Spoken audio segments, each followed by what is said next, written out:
Why Republican politicians are afraid of criticizing Donald Trump while President Donald Trump was busy rhetorically destroying America's neighbor to the north and disrupting the broader G7 conference over the weekend. You could have heard a pin drop among congressional Republicans. And while the president was in Singapore meeting with North Korean leader Kim Jong-un, a meeting that Republicans had decried when then-President Barack Obama said he would be open to sitting down with Kim, the response from the bulk of Republicans back home was largely celebratory. Why so quiet and respectful? Two names, Martha Roby and Mark Sanford. Those are Republican members of Congress from Alabama and South Carolina, respectively. And both have been on-again, off-again critics of aspects of Trump's behavior and approach both as a candidate and while in office. And both seem to be paying a political price for that willingness to criticize the president. Roby was forced into a runoff earlier this month with a Republican who cast her as insufficiently loyal to Trump.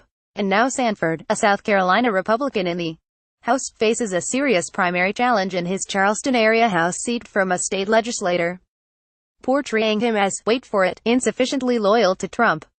Sanford talks about working with President Trump on the border wall, says opponent Katie Arrington in one campaign ad. He was one of only 5 Republicans who refused to support our president and voted against Trump's border wall. We've all seen Mark on TVing our president. Who does he think he's fooling? Trump endorsed Arrington in a blistering tweet on Tuesday afternoon, accusing Sanford of being unhelpful. Donald J. Trump heavy checkmark at Real Donald Trump. Mark Sanford has been very unhelpful to me in my campaign to MAGA. He is Mia and nothing but trouble. He is better off in Argentina. I fully endorse Katie Arrington for Congress in SC, a state I love. She is tough on crime and will continue our fight to lower taxes. Vote, Katie, 3:12 a.m., June 13, 2018. 49.1 K, 18.7 K people are talking about this.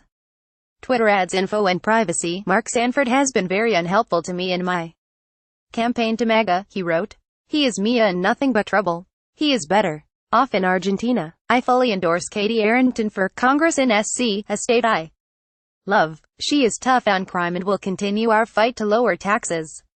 Vote, Katie. This, from CNN's own Harry Enten, captures why breaking with Trump in any real way creates real political peril for a GOP incumbent. The problem that Trump's Republican adversaries are learning is that it's not 2016 anymore, even as Trump was winning the presidential election. His net favorability, favorable-unfavorable rating among Republicans in an average of polls was just 50 points. That's far short of the maximum 100-point rating you could, in other words, oppose or critique Trump as a Republican, as Sanford did in 2016, and not get chased out of the party. Today, it's totally different.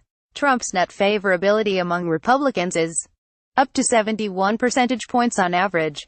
There are very few Republicans who disagree with Trump. Trump's approval rating, a slightly different measure than favorable rating, stands at 87% in the latest Gallup poll. To put that in perspective, only 2 other presidents since 1950 have had higher approval ratings among their own party heading into a potential presidential primary. Side note, Harry's point above is why no one should take the idea of Trump losing in a Republican primary fight in 2020 all that seriously. Donald Trump is the Republican Party now, or at the very least, he is the Republican Party base. And that base is who votes in typically low turnout primaries.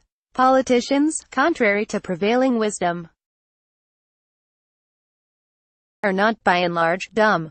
And that's especially true when it comes to their own self-preservation. So imagine you are a Republican politician with a safe seat in Congress who doesn't agree with Trump on trade, or the way he conducts himself more broadly on the national and international stage.